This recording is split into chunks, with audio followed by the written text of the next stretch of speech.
thank you for clicking on my video. My name is Brooke. I am a licensed massage therapist, a rolf practitioner, and a hara trainer. Today I am going to teach you how to heal your hamstrings. This video is going to be amazing because I think so many of us that have hamstring issues have them because the athletic world, from what I've seen, really only has one way to stretch and strengthen hamstrings, one basic movement.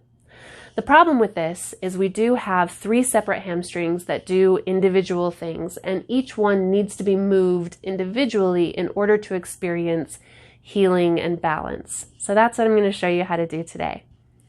The really cool thing about this is you don't need anything, just a place to stand. If you're somebody with limited mobility or range of motion, then you might need a piece of furniture to help you out. And if that's you, please stay tuned to the end of this workout and I will show you how to modify. But let's just get started, and we'll start out with the rules. The first rule is all gain, no pain, which means that if any part of this workout causes you any discomfort, please do not participate. Feel free to send me a message and I will help you troubleshoot. The next rule is always resist. So this is going to be key. You need to hold a very good, healthy resistance in your muscle rather than relaxing into the stretch, and this will keep you free from injury. The third rule is always move. So rather than staying still in a posture, we're going to be moving pretty much the whole time. Okay, so let's just get started. So just come to a nice standing position. You want your stance to be wide enough that it feels supportive to you. So you get to decide how wide your stance is.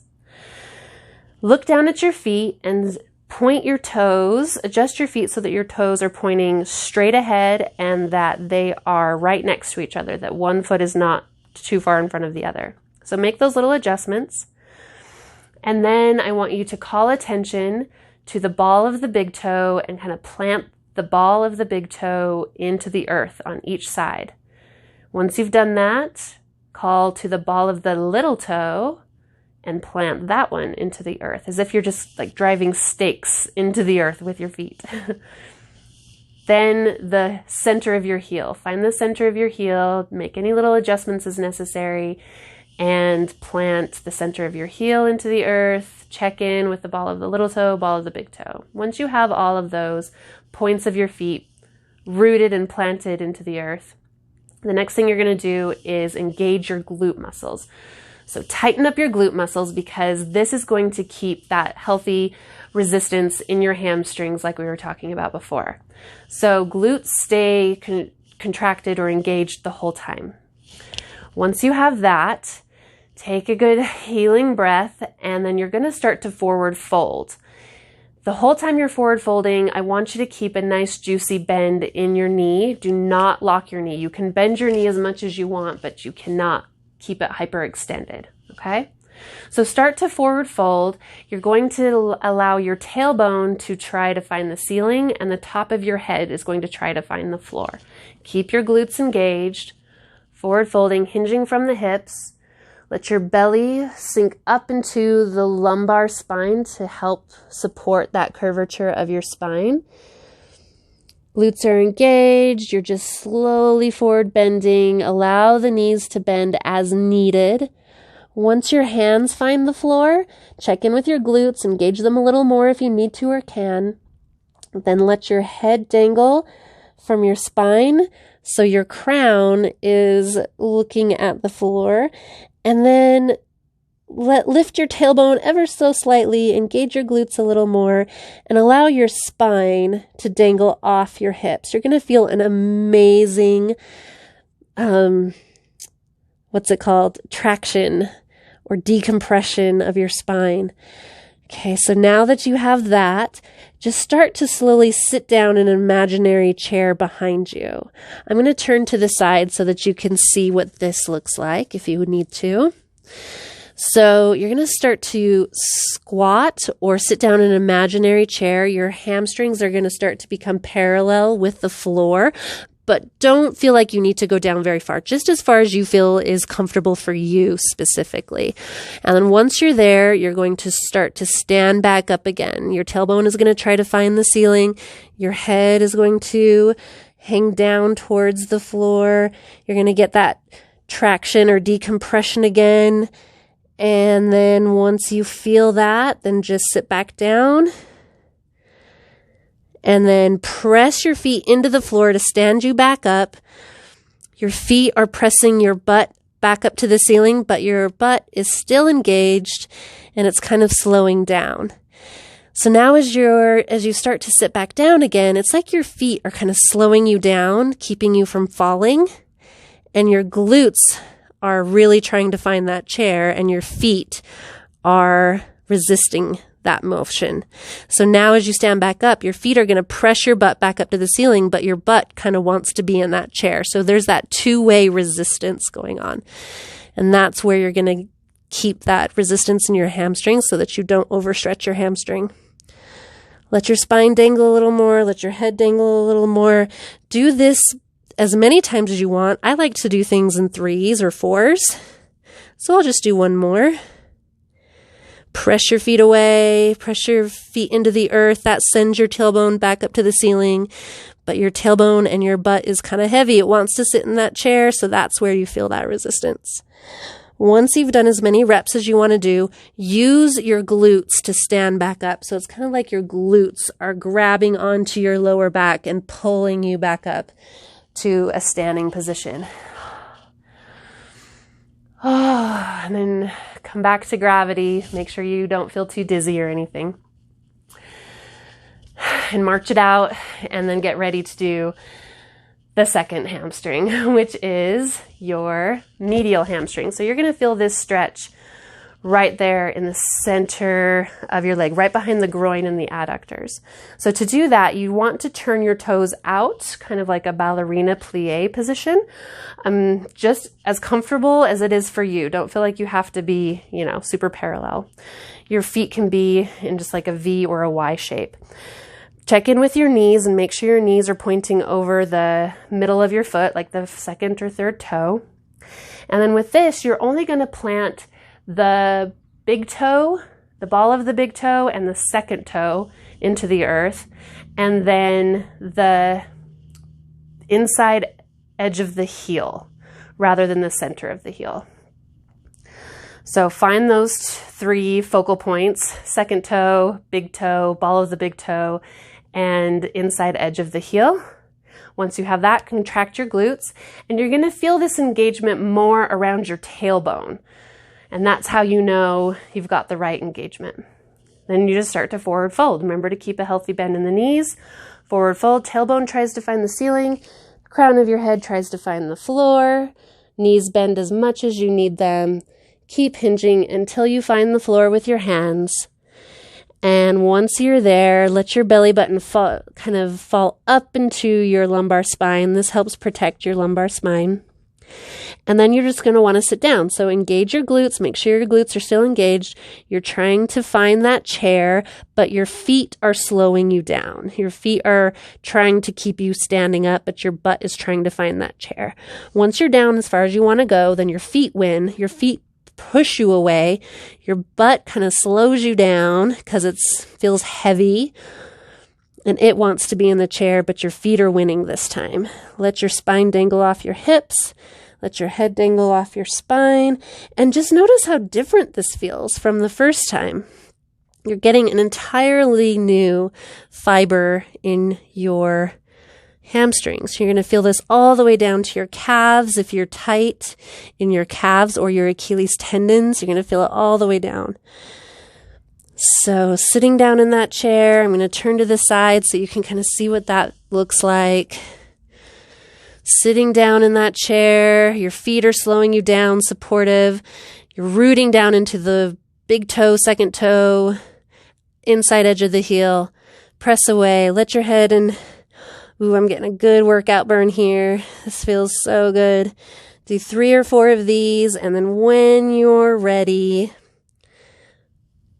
let your butt do the work of standing you back upright. And then just march that off.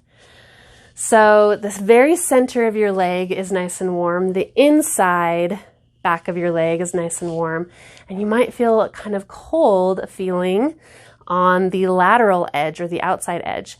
So let's get the lateral hamstring. This one is the biceps femoris, and it has been known to be kind of the problem child in hip pain. So if you've got some hip pain going on, this one's going to be really good for you. They're all going to be really good for you. Okay. So with this one, you want to turn your toes inward and point your knees together. So this is kind of an awkward position, probably one that we haven't tried before. And this time you want to root down into the ball of the pinky toe and the fourth toe, and then the outside edge of your heel. So plant your feet, and remember your stance can be as wide or as narrow as you need it to be. And when you engage your glutes this time, you're going to feel it more out here in the outside glutes. So it's really interesting how, depending on how your feet are positioned, your glutes engage in a different way, which I think is pretty cool. Okay, same thing. You're just going to forward fold, hinging at the hips. Tailbone tries to find the ceiling. Top of the head tries to find the floor. Knees bend as much as you want. Feet are planted at the pinky toe, the fourth toe, and the outside of the heel. Find the floor. And once you're here, start to sit down in the chair. So your glutes are engaged and they're trying to find the chair, but your feet are planted and they are keeping you from falling. So they're supporting you, slowing you down as you try to sit. And then once you're as low as you want to go, use your feet at the pinky toe edge to press you away and stand back up. Tailbone tries to find the ceiling, glutes stay engaged. And then your spine hangs a little more, your head hangs a little more, and then you go back down. Again, I will turn so that you can see what this looks like from the side. So you're sitting, the pinky toe edge of your feet are slowing you down so that you don't fall.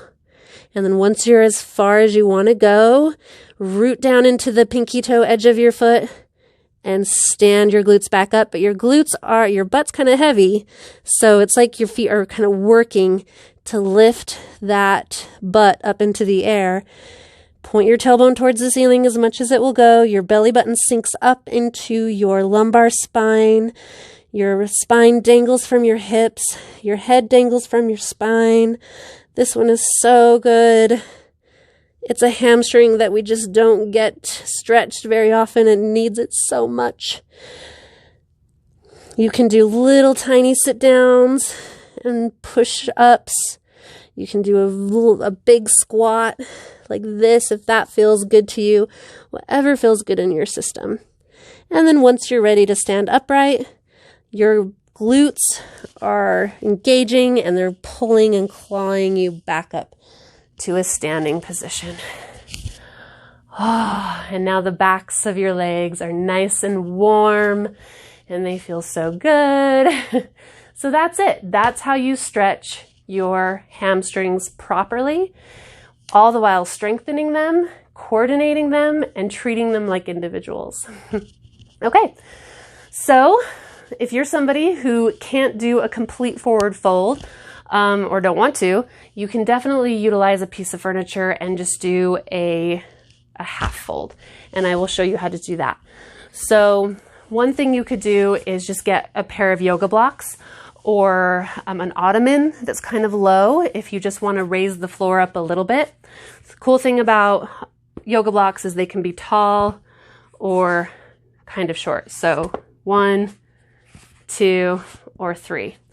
So you can place these in front of you so that the floor is just a little taller and you don't have to go all the way down.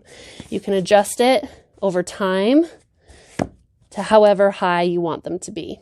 And if this is your first time doing a forward fold, I would definitely recommend some yoga blocks just to test.